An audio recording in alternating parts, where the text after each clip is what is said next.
Hey, weißt du den Schlätel, was die Bibel uns geben hat? Für uns ganzes Leben, für unsere Gemeinschaft, für alle Dinge, was wir in uns Leben haben. Und das erste ist, was in Markus 12 verstartet ist, live Gott mit dem ganzen Hort, mit dem ganzen Sinn und mit den ganzen Gedanken. Das meint so viel, das ist 24 Stunden von uns Leben, weil wir Gemeinschaft haben mit Gott, eine enge Gemeinschaft haben mit Gott, wo wir wirklich Freunde sind mit Gott. Und das ist ein von den Schlätels, was ich dir möchte von dir mitgeben. Gott hat ein Ziel mit dem Leben. Kneck die mit am Taub.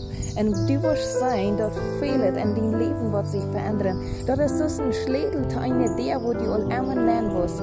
Wenn du all immer was segnen willst, wenn du eine Antwort segnen willst, seh Gott mit der Erste in dein Hort, mit deinem Leib, mit deinem ganzen Sinn, mit deiner Seele, wo immer die schaffen ist, wo immer die verdient ist.